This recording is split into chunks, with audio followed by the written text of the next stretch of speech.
We'll give folks a minute here to file in.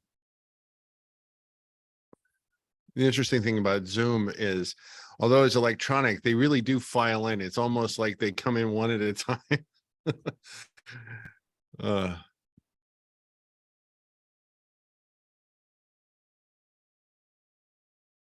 It's still jumping pretty good.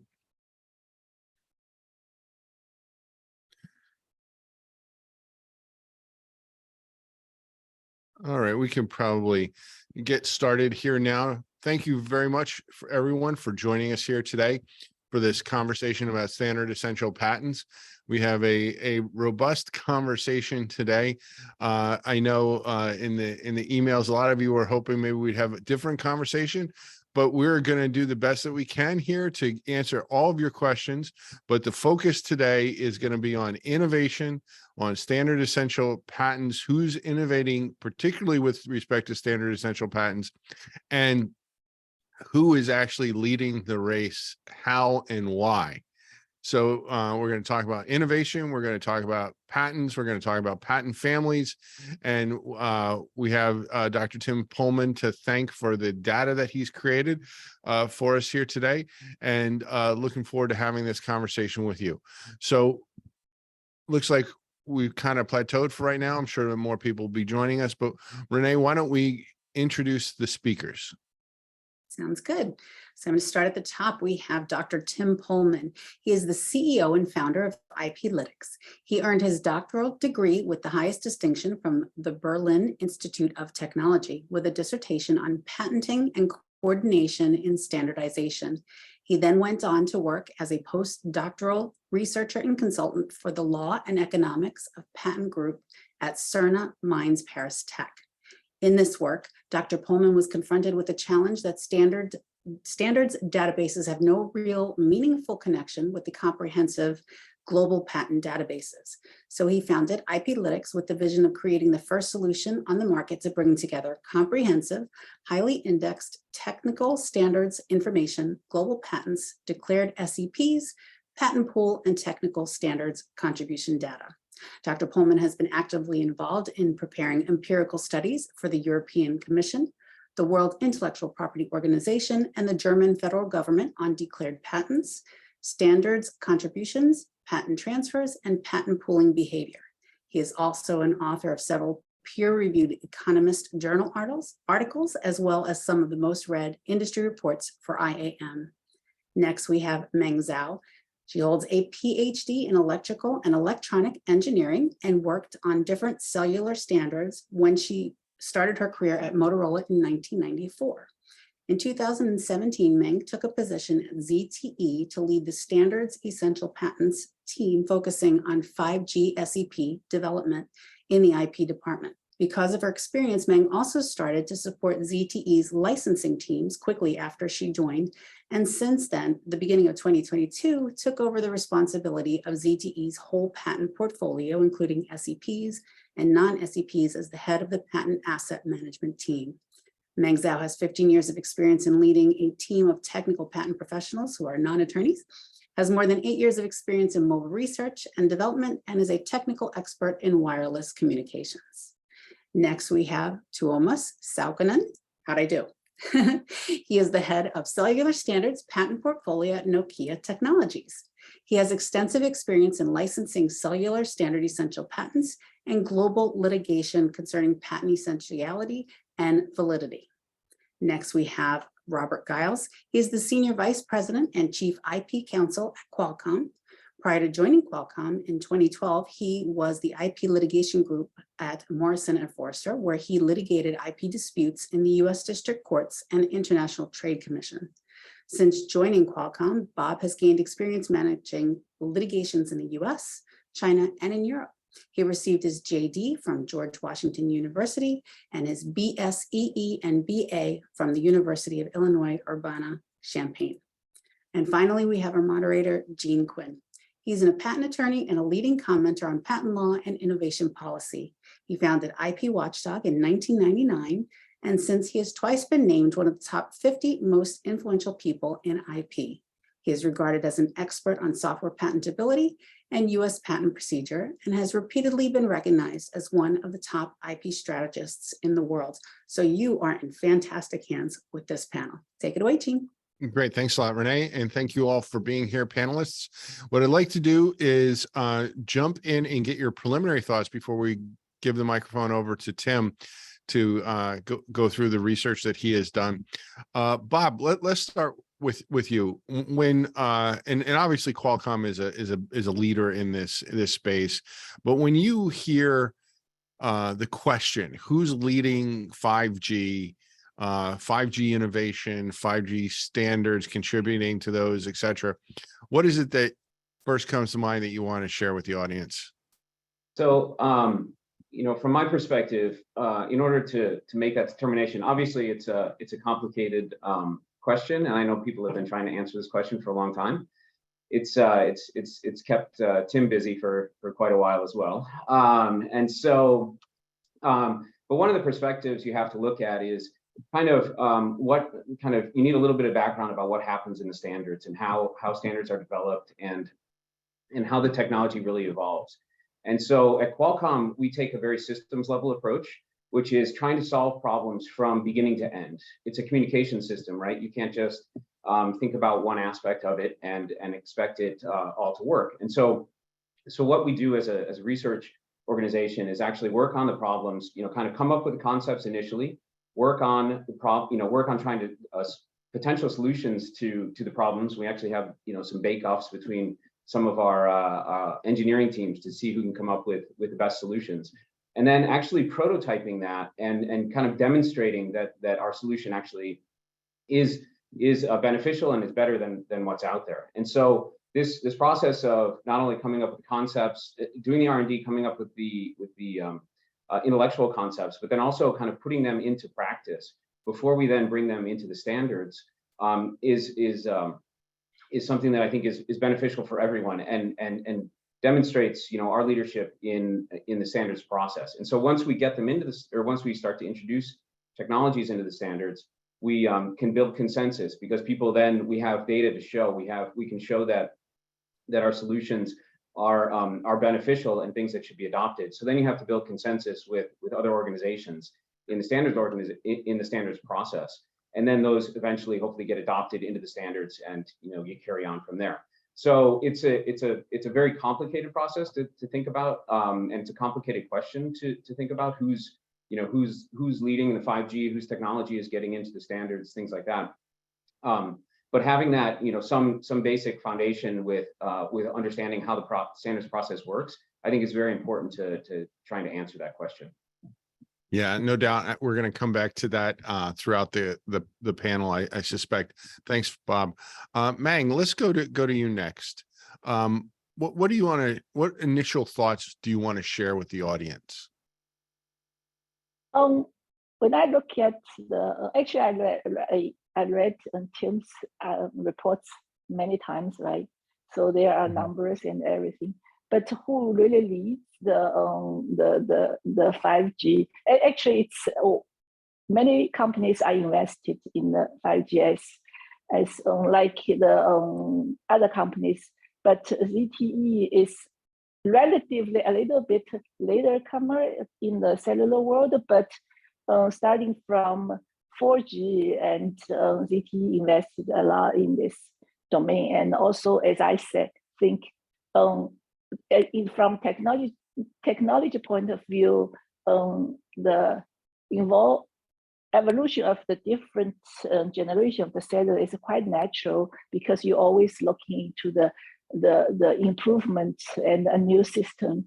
So all the major cellular vendors are certainly leaders in this domain, because we are not only create standards, we also manufacture the equipment, make a system available so that people can utilize the infrastructure to develop the new applications and bring a lot of new applications to the world. As 5G, actually, it's not all the applications are in the market yet, but if you look at the prediction, like the 5G can bring a lot of benefits for not only the consumers and as well as the industry, as the improve the manufacture efficiency and all kinds of things, or may have a smart manufacture facility, things like that. So as the previous gentleman said, it is a complicated question, but if you identify the leader, it's there, you know, you can see them. So that's pretty much my answer. You know, it's quite obvious who are the leaders. Okay, great. Thanks, man. And Thomas, your initial thoughts as we begin the conversation. Yeah, thanks. Yeah, thanks, Gene, and happy to be here. So I would like to echo what Bob also said. So for Nokia, it's also really important that when we are developing a standard, so we really start from the needs and the requirements of customers, enterprises, and industries to first look at what technology is needed in order to support all of these stakeholders. And then naturally that starts from the basic research. So from the long-term research, how we develop technologies to respond to those questions, building prototypes, bringing our solutions to 3GPP in this case, and then promoting our technologies, and of course working together with the entire 3GPP ecosystem to build such standards which are implementation friendly, and also that is really a core also for Nokia, and also such that we really take care of the entire end-to-end functionality of 3GPP standard stack. So we cannot focus only one certain piece of that, but we need to look at it holistically. And obviously, as a result of all of these huge investments, for example, that Nokia has put over the past 3 decades for 3GPP standards, and being one of the key contributors over this entire time. So definitely that results also in a large patent portfolio. But I still would like to challenge a bit that how we look at these numbers. Can we really justify, based on the numbers only that we see, that who is really leading the race, or who has contributed most? Because there are different angles that you need to take into account. So eventually, because first of all, not in all the inventions or patents that have been filed are equally valuable. So there are more fundamental patents to compare to each other. So I would still highlight that eventually, even though we look at these numbers, so still market is the best judge of the strength or quality or the size of the portfolio. So because they are really having the key interest on judging the value of the patent portfolio. So that's my key takeaways as of now. Great. Thanks a lot. You know, Tim, it's interesting. We have a conversation about who's leading, and the answer is not an easy one, as everybody's kind of put their finger on it. You know, it's not as simple as just counting up the number of patents. It's not as simple as, you know, there's a lot more to it. Yes, and I couldn't agree more. I think we don't want to crown one winner. That's of course not the idea. It's a provoking question still that keeps people thinking about it. And I think also, as IPlytics is a data company, we would also not look at just one data source. Mm-hmm. We all, of course, try to, you know, look at different sources, different angles, and again, not crown just one winner. I think data also has to be always put in perspective. And I think what is interesting when looking at data, you can see trends, you can see, you know, what are the top 10, and, you know, even if you do or do not agree with the magnitude of their portfolios, I think the top 10 that we identify, many other experts would also identify through other data, through market data. So I think that is always good to have different data points to get a fuller picture, even if it's not the perfect picture. I think it's one way to look at things, to have one reference point out there. And I think it's also important to always discuss limitations of data. I think overselling it would be wrong. So I think, or I'm glad we have so many experts here today that we can discuss this further with what they see and what they see critical about it. And I think that's also something that we have always done at IPlytics. We've been looking at the market and at the experts and, you know, how they think about data and what they see in it. Yeah, it's there's a lot to it. You know, for baseball fans, you might kind of think of this as there's a difference between the home run hitter and then the person who leads the league in batting average, and usually they're not the same person.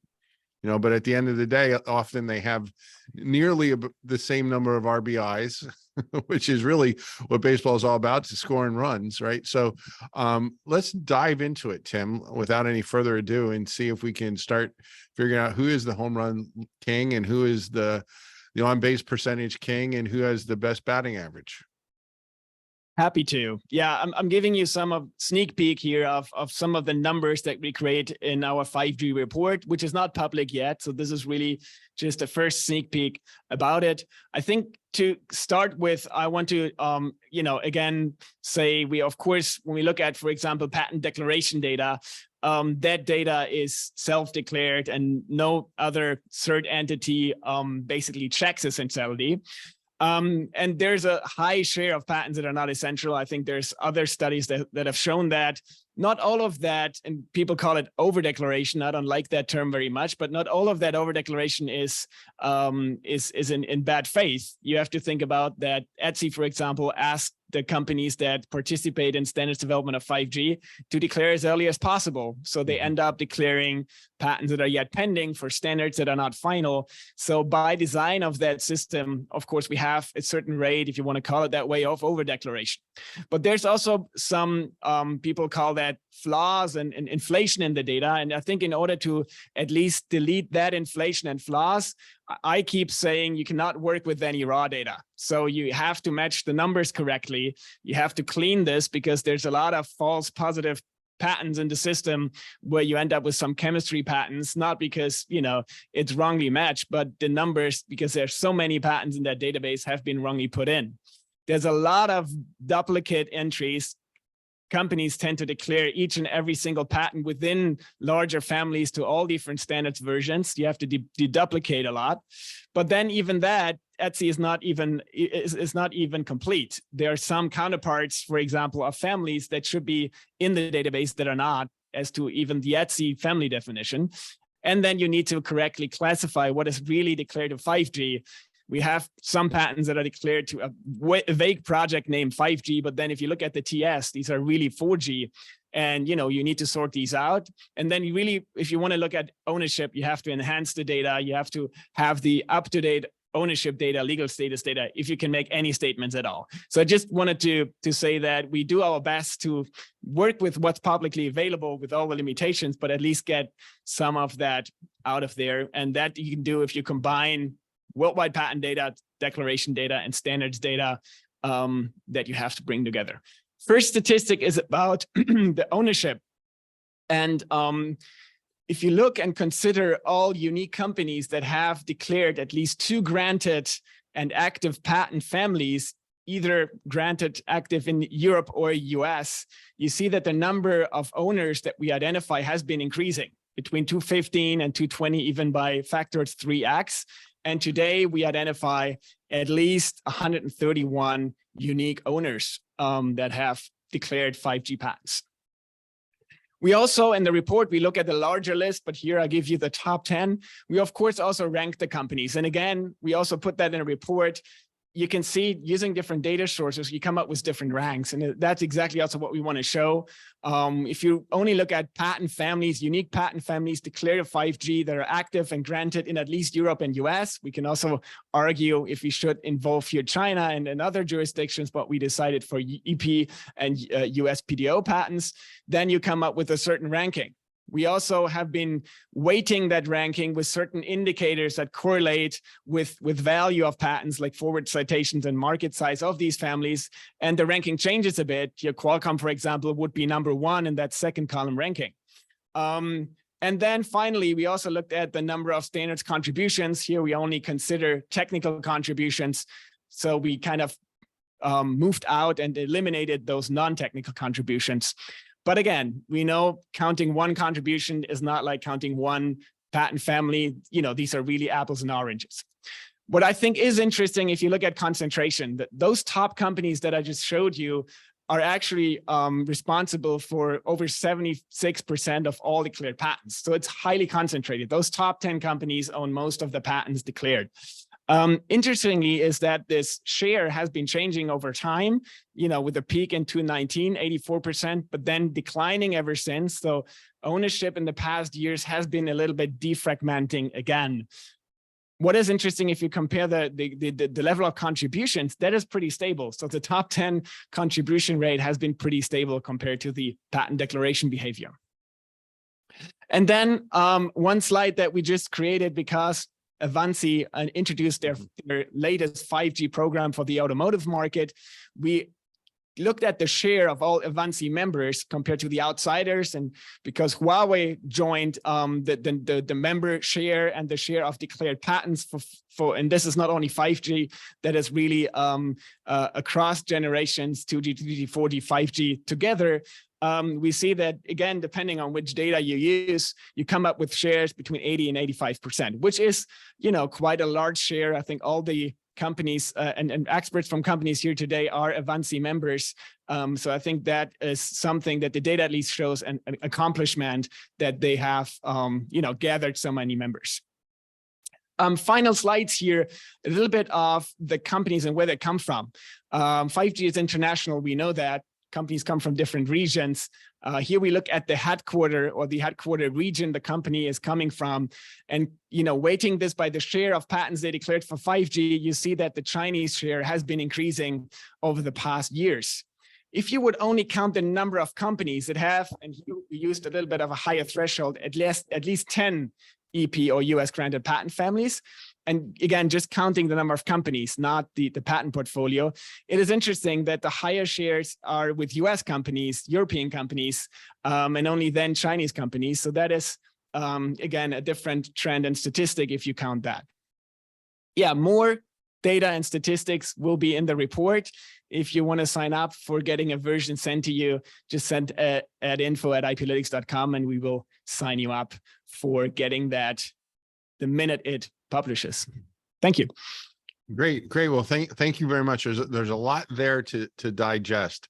And how about I go in reverse order so Thomas doesn't wind up going last with his initial thoughts here on what Tim just. So Thomas, let me turn to you.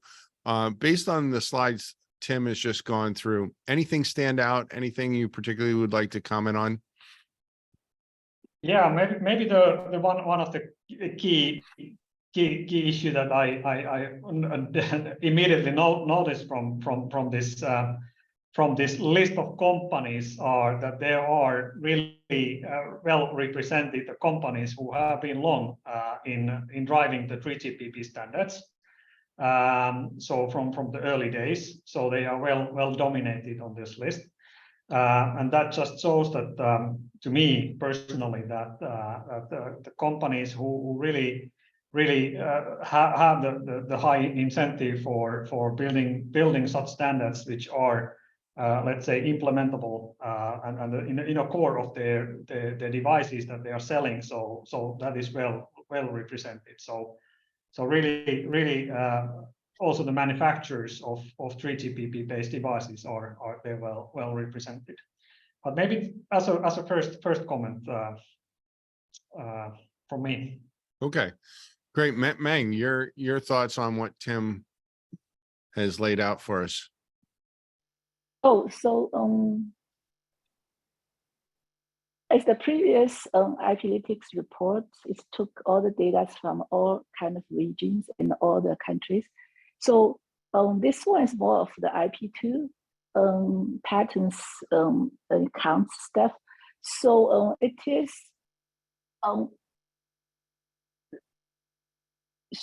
from one angle to show, you know, although EP and the US patents are really important. So this data showing up that will lead people to think about something. I'm not sure what in the Tim's mind or the IP lytics suddenly changed their domain of the different angle to look at as he also mentioned, it's not like IP5 or IP3 or all these counts. So I trust the IP lytics data a lot because I use it a lot. It really can tell something. And also for this whole picture, I would like to say like ZTE's pattern are 5G patterns are generated very organic. It's all the ZTE's home generated. Its inventors are from ZTE, but there are some companies. The patterns are not really organically grown from the companies. So I'm just talking about the reality of the data. Although data can say something. So from the pattern data, you can tell a company how much research effort they put in and what is the results, and also matters of the patent management because this is all granted patents. So in order to improve the essentiality stuff, the granted patent may not issue so quickly in order to match the standards keep on going. So things like that. So what I try to say is data is a very good resource to tell a picture of who owns what. But if this data can be really used in licensing or something, and then it's all depends on how you negotiate with the other party. Mm-hmm. Okay, great. Let me Thanks. stop here a little bit. Yeah, no, we'll come back to these. So Bob, want to get your take on, you probably liked when Tim said that Qualcomm would be #1 on the patent asset index score. But any other thoughts jump to mind? I always take any statistics with with a grain of caution though as well.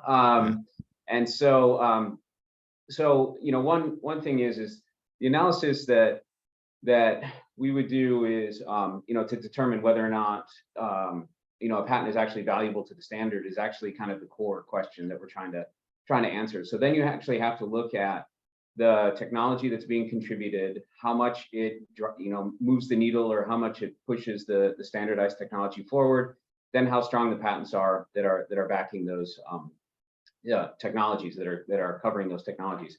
And so at a fundamental level, that's when I think of kind of the value of patented technology and things, that's kind of where I start from, which is, okay, can you demonstrate how this technology changed the standard landscape, changed the communications abilities, data throughput, things like that, latency as we've been discussing, as always gets folded into this conversation. So that's kind of the baseline approach that I would take. And then on the declaration data, I think Tim alluded to this, where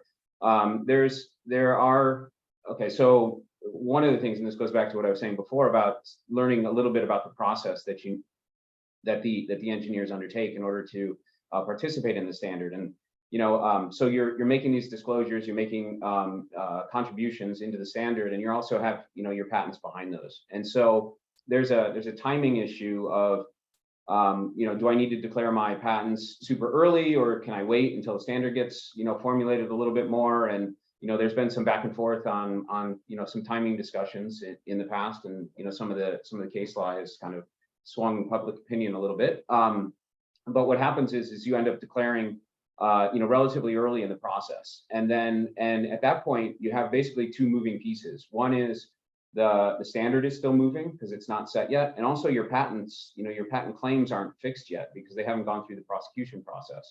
And so with that process, companies try to be as transparent as they can in disclosing what technologies they have filed patents on or have protected through patent rights.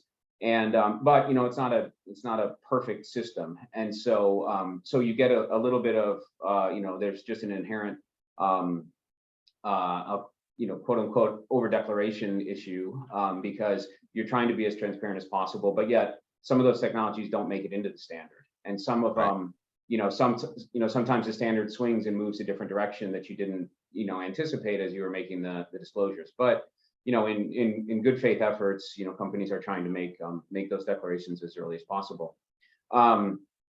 Secondly, though, there are some, we've looked through some of the data, and it sounds like Tim has taken a look at some of this as well, which is, we're trying to figure, you can tell that some companies are gaming the system just a little bit, right? Declaring, what a lot of companies do is you only declare one patent in a particular family to the standard, and ETSI then, under the IPR policy, they consider everything else in that family disclosed. So you only have to disclose one, but everything else is considered disclosed, and so you can go back and figure out, if a family was disclosed.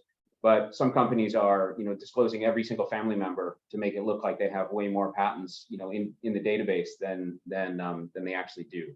And so there's ways that you can kind of manipulate some of them. Some companies are disclosing the same patent, but they want to portray themselves as having a broader coverage in the standard, and so they're disclosing that same patent to 5 or 6 different parts of the specification, parts of the standard specification, which anybody from a technical perspective that's looking at it realizes, hey, that can't possibly be the case. You can't, this patent can't relate to this, and this way over, on the other side. Sometimes there are 2 or 3 that it may apply to, because you get some lower layer technologies mixed with some upper layer technologies that actually work in the system together. But then there's others that are a little bit obvious. And so we have to be real cautious, kind of as we're looking at the raw data. And then on the contribution side of things, we have to be cautious as well. And I think people that are involved in this discussion are starting to learn a bit more about the contribution process, and the fact that some groups will mark contributions approved, some won't. Some they have different operating methodologies depending on what group you happen to be participating in at any given time. And so so the actual contribution side of things is also very, very tricky as well. And some contributions are it's kind of like it's kind of like technology contributions. Some of them are really fundamental to the standard, are really helping push the standard forward. Some of them, on the contribution side, you can actually go all the way up to just minor bug fixes and things like that could be considered a contribution that gets, or actually some typographical errors can be considered contributions, and they were being folded into this process at one point. So when you're looking at that data as well, you have to be really cautious. But just to go back to kind of where I started out with, really to understand the benefits of contributions that companies are making, you have to look at it from a technical perspective, and kind of understand what the technology is that's being contributed, and how it's moving the standard, how it benefits the standard, and how it benefits the technological advancement at the time.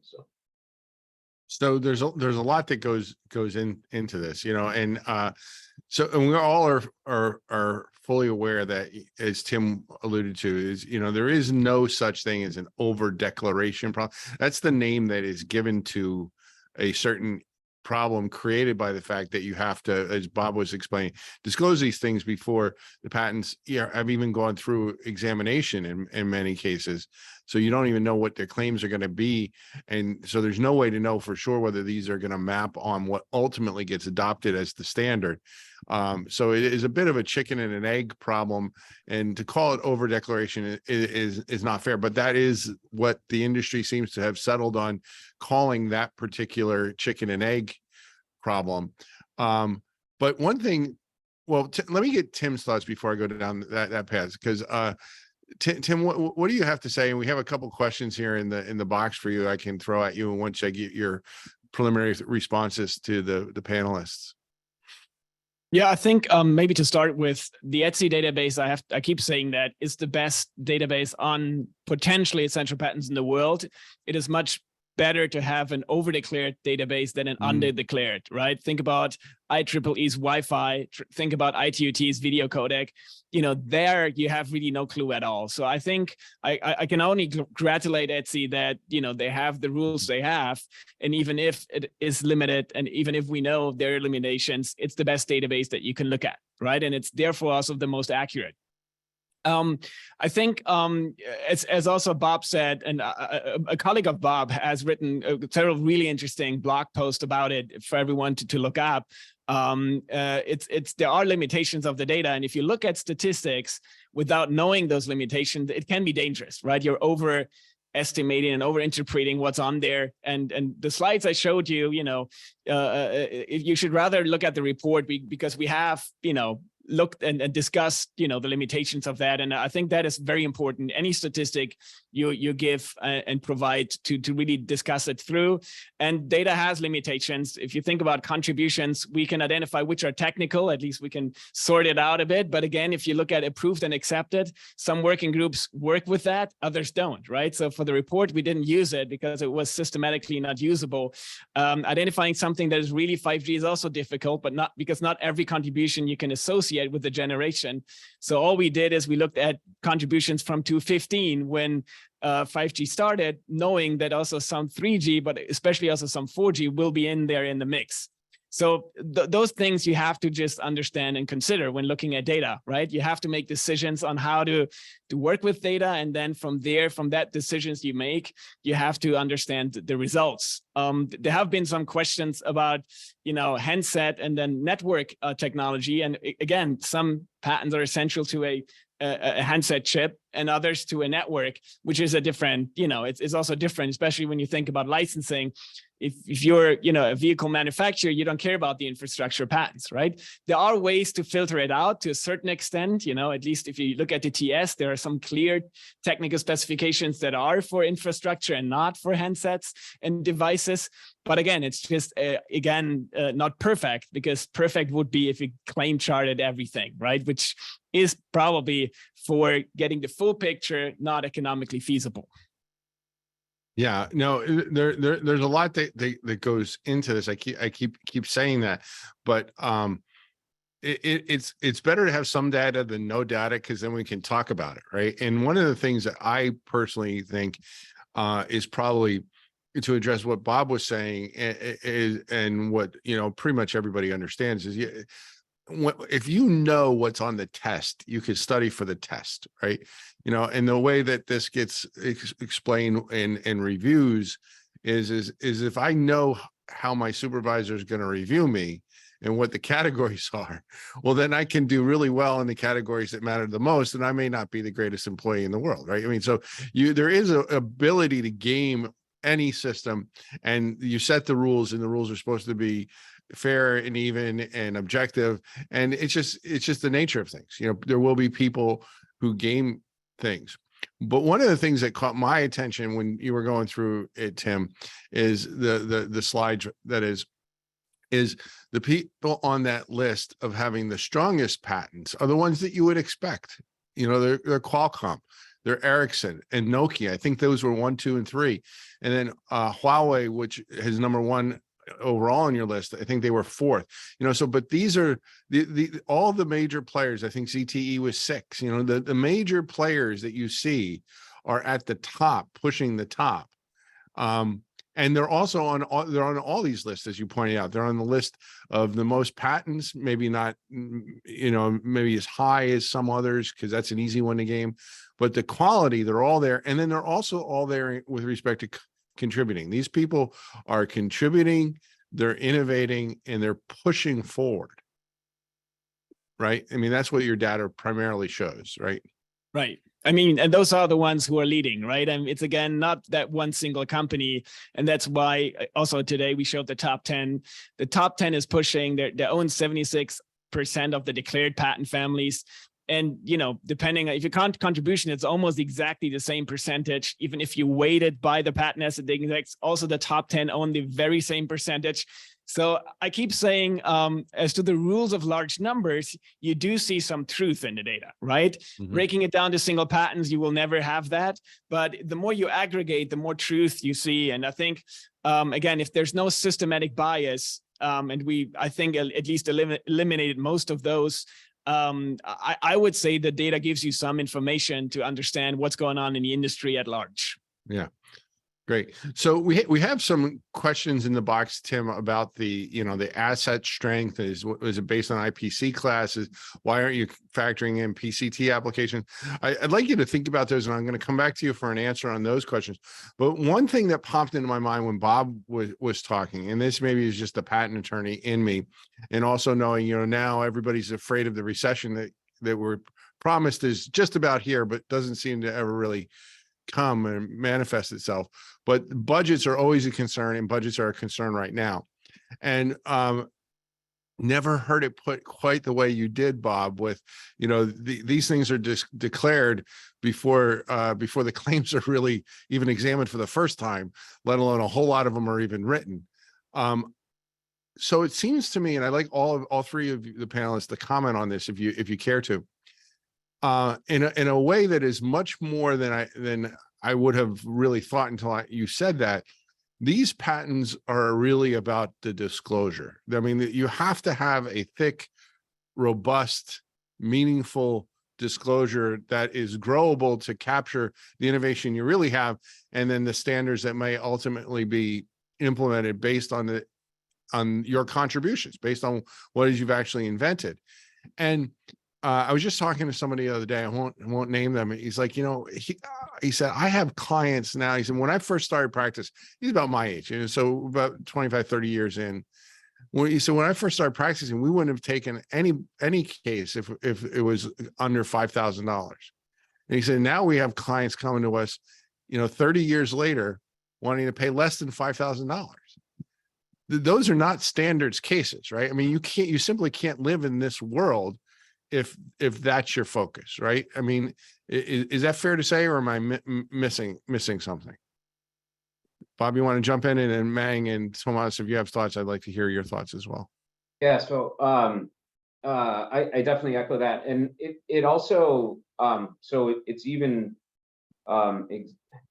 even more exaggerated, the quality of the specification, the patent specification, and the breadth and robustness of that patent specification when you're talking about technologies that aren't going to be adopted into the standard, or for 10 years, let's say 8 years out, right? If you're trying to foresee that far in the future, you really need to have a very robust patent specification, and so that's what we try to focus on, especially in the technologies that are way more forward-looking, right? We're right now doing R&D on 6G, right? But 6G is a little bit of a, it's not quite defined, and people have, some ideas of where it should go. And we're working on those technologies right now. And for those specifications, I tell my team that we need, and my outside counsel, that we need a big, robust specification, and make sure that we disclose all of the ideas that we have in the area.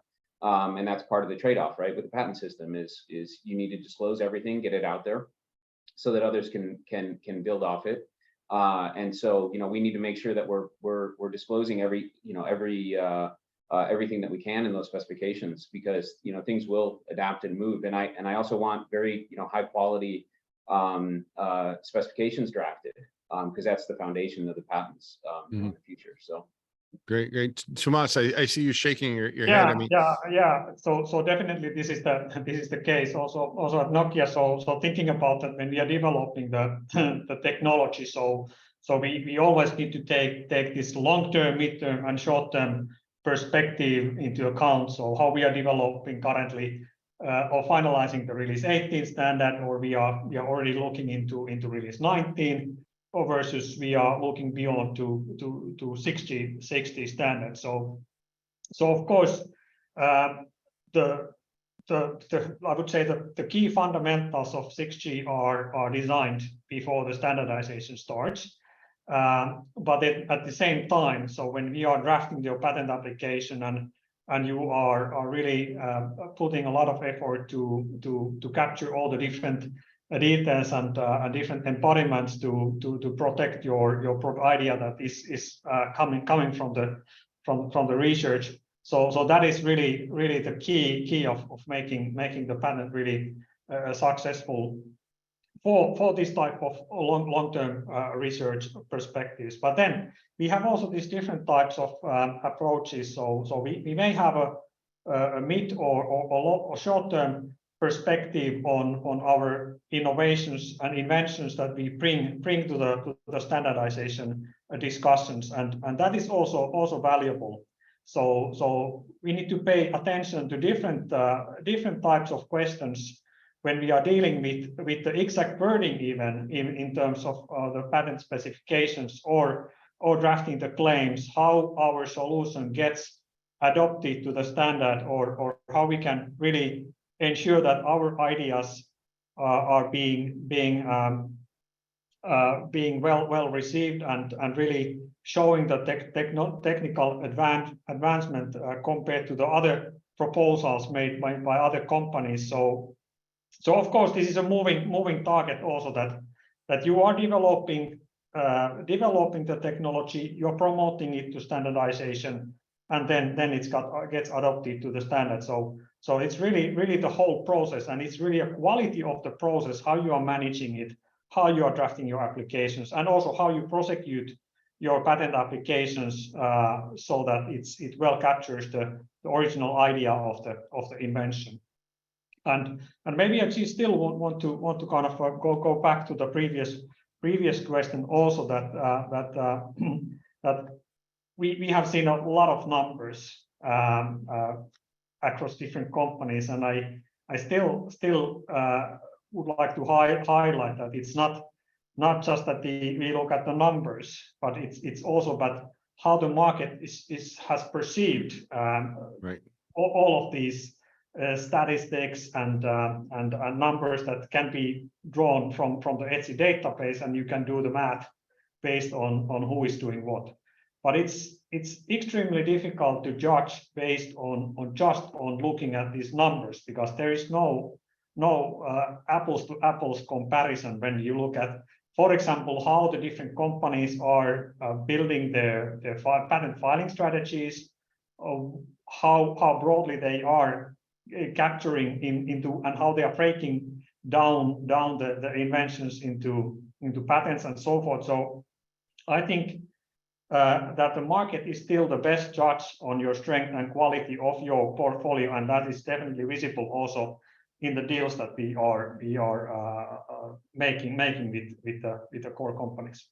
Yeah, well, not to go too far down the Avanci path, because that's a different conversation for a different day. But I think there's a reason why they have 80 to 85%. I mean, they bring so many technologies together, and it's sort of, using a baseball analogy, you could have Babe Ruth batting cleanup for you, but if there's nobody on base, even if he hits a home run every time up, that's only one run, and then somebody's got to be the pitcher to make sure the other team doesn't score more runs. So you need all of these things together. It's not like there's any. So when we say that there's a leader, okay, we could say, yeah, these are the leading companies, or maybe in this category, you look at this and the data suggests that they're leading here. But without everybody's contributions and everybody's technology, it just doesn't work. Which is one of the reasons why you look in the past, when some folks have tried to put together licensing marketplaces, it didn't go so far and so well, because there wasn't enough critical mass of all the technologies that were necessary in order for people to say, oh yeah, okay, if I take that license, then I've got 80%, 85% of what I need. That's where you start to get really some concrete, intangible protection. But Mang, I think I know you're more of the business person here. And I want to get your take on the patent quality issue from, the business licensing perspective. Yeah. How important is that for you guys? What do you, how do you convince the management management that this is something that, you know, during times of economic turmoil around the world, you know, we really can't cut here. We can't cut to lose quality. Yeah, you know, the patent licensing, certainly, even the litigation, when people are talking about the essentiality, or like we don't want to talk about EU rules, but still, you know, if you want to have, people are talking about somebody having third party to judge the essentiality of stuff. But I always think if you are talking about high quality patents, whichever patent stand in the court and win, and approve that the other party is really infringed, not only essential or not, whatever. So these are the high quality patents. So in order to achieve these high quality patents, I think in my interview with Tim, in his interview with me, I've already talked about how managing the patent place the life cycle management into the manager of the essential patents in order to improve the quality. There are a lot of elements in that process, and in order to not only improve the mapping of the standard essentiality, also will improve the validity, not lower invalidity risk in that process. So convince high management to, I mean, our high management is very supporting on investment in the SEP. Not only in the SEP, it's more of they are investing the development of the technology. As I made my interview, I've already talked about long-term, short-term, and mid-term kind of research. Like, you know, so they spend a lot of money in that. But as a patent management, the research will end up a patent anyway. So that's how they will invest a lot in the patent filing stuff. So for a patent management person, and I took responsibility to make the money be more efficient. What I mean is the budget I got, which is a big budget, and I use it to improve the quality of the patents. So that's what I'm trying to do. Mm-hmm. I don't know if I answer your question, but no matter no, what, that's fine. But if you say you have a big budget, I think you're going to get some emails from people here looking to pitch you work. Because you know, and you're all laughing because you know in the industry, you guys are different. There's you guys, there's pharma, and maybe a couple sexy hot new things that people understand that patents are critical.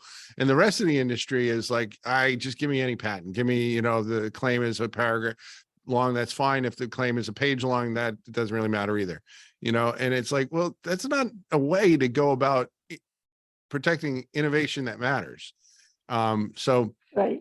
We don't have to go down that path anymore, but that's a topic that really does, you know, interest me a lot. And I also think I'll just quickly put my 2 cents in there. You know, the companies that are doing the real innovation and really contributing and really, you know, if your company wants to succeed, you need to be like them, which is, you know, across the board, everybody says quality matters. You know, in quality, the subtext of what we're talking about here today, yeah, counting patents is great in some ways, but if you don't have quality, it doesn't matter what you're counting. You know, quality, and the companies that succeed year in, year out, regardless of the industry, take that approach. Tim, I gave you some time to think about these questions here. There are people that are interested in the patent asset index a little bit. I mean, we could spend an entire hour just talking about that. But if you want to, in a nutshell, let folks know what that is a little bit.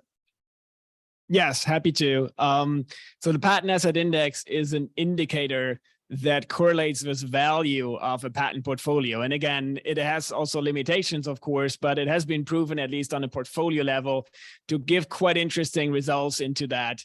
It is based on the number of forward citations a patent family receives and the family size, where the family size is again weighted by the country size in terms of GDP.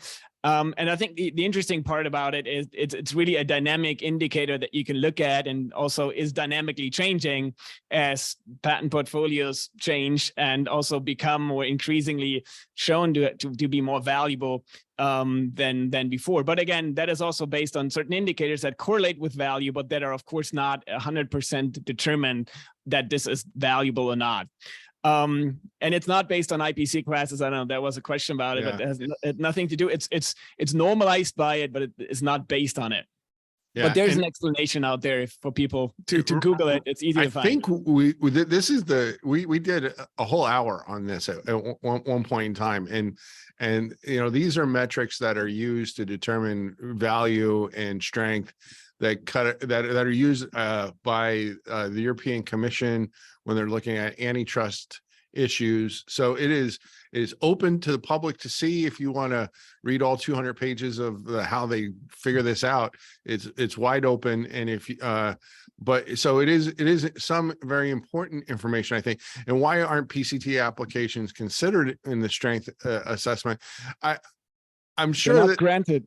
well, I'm sure that they are in some respect, but they can't be, as you say, until they're ultimately granted, you know. And there is, and I know where that question is coming from. There's this perception that if you're going to file into PCT, those are a different level of seriousness because of the cost, and you're trying to get protection around the world.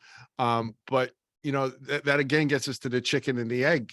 You know, are you just filing PCT to game the system, or do you have something that really deserves to be protected everywhere and needs to be protected everywhere? So that can mean something for sure, but there's many more questions that need to be asked there, I think.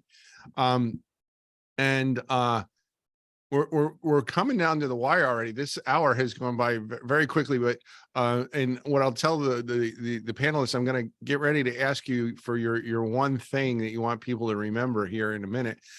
Tim, that we did have a couple questions on European companies and so forth. Is that when the study is released, are you going to rank companies based on geography, or what can you tell us about that? No, it's just about where the region of the company, where they come from, and we show some statistics how that changed. Again, as to the limits of the data, but 18% would be the percentage of European companies in the statistics. I think when the report comes out, every question that I see here in the chat is answered by the report, because we really take a deep dive into the data and explain the limitations, but also what it's based on and what it's not based on, and how we came up with the numbers, and then comparing a different angle to the same question and see how the results are different. So I think that's always what we have been doing in all the reports, and also in this one. Yeah, no, and I'll just say, if you haven't taken a look at one of Tim's reports on IPlytics, Tim was the founder of IPlytics. So I call it Tim's report, but it's Tim's got a big team, and it'll shine through when you read it. They're extremely detailed. They have an extremely well-researched, a lot of information. I would encourage all of you to try and, get your hands, sign up to get this when it is released. Does a great job on that.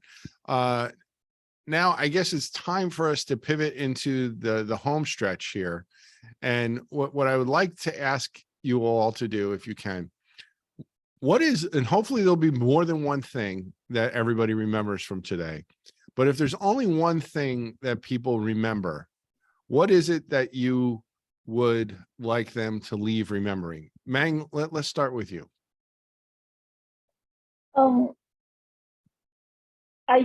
What I want people to remember from this talk is there are a lot of reports in the world. The Tim's reports, the data is trustable, and but still, it's from all different angles. And whatever the data is, whatever report is, like as a ZT, as a company, we will always do what our strategy will, going forward is for standards essential patent management. Great, thank you, Meg. Tomas.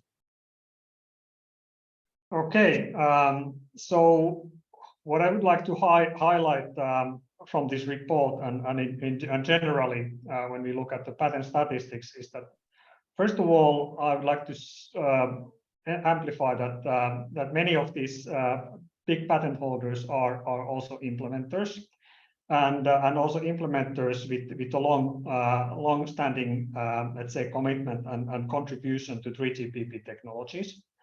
And also that Nokia is continuing to invest into these 3GPP standards, because that's really that our company is depending on. And I'm sure many people might want to draw some kind of conclusions out of these reports, like based on what is the value of the patent portfolio. But I still claim that the market is the best judge to judge the strength and quality of the patent portfolio. But definitely these numbers tell you something. Yeah, great. Thank you, Tomas. Bob, your final thought.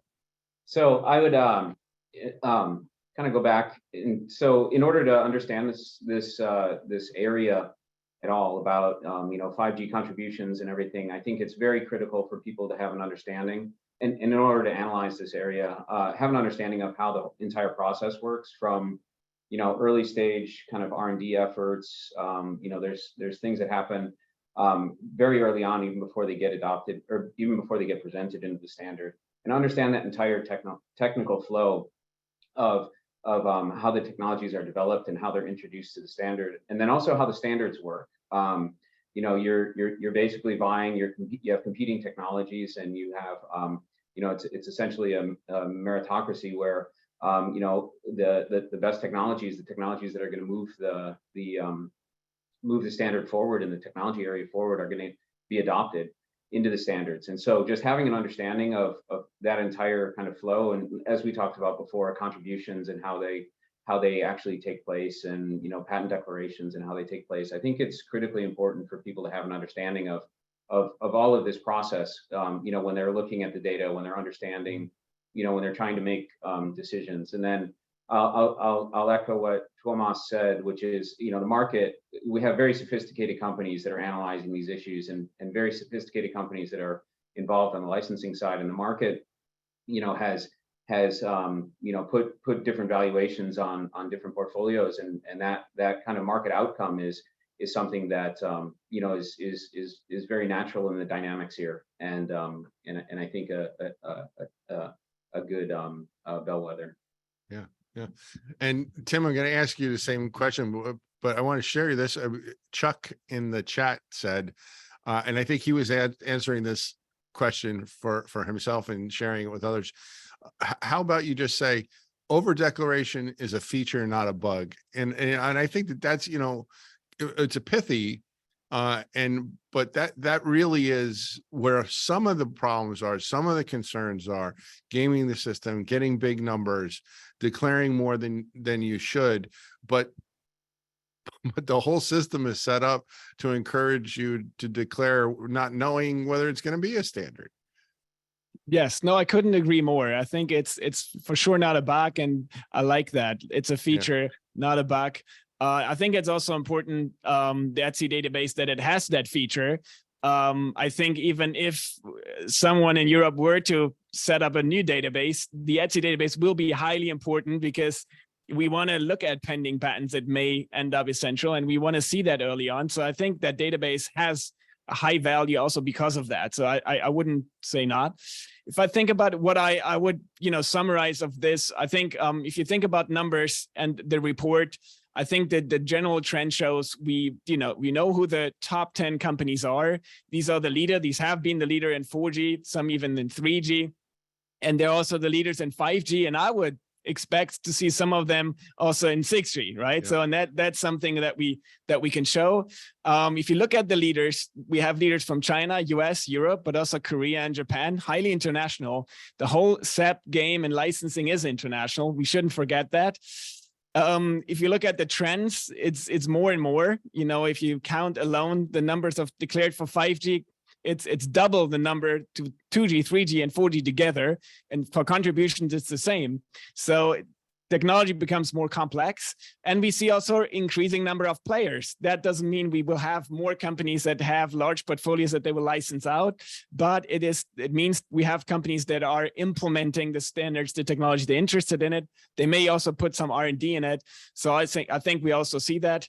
And I also couldn't agree more with all the other panelists. Looking at the numbers, you also have to think about other data or other market, information to put it into perspective. Maybe I keep saying the market information isn't there as consistently available to make, put all the data together. But of course, seeing that companies are successfully licensing their portfolio in sometimes very challenging worldwide litigation, but sometimes also without litigation, even better, I think that is to be appreciated. And I think that is important. And then, things like pools setting up is another good reference point that the market is functioning and working, and that those leaders are able to commercialize and license their SEPs. So I think our report is one part and one puzzle piece in the big picture.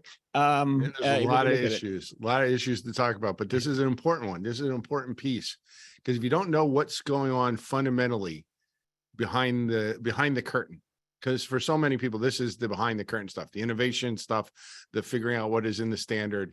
And if you don't understand that, then all the other issues, Fran, what is discrimination, what is reasonable, what is, all that sort of stuff doesn't make any sense at all. So I really appreciate this, Tim. Thank you for being here.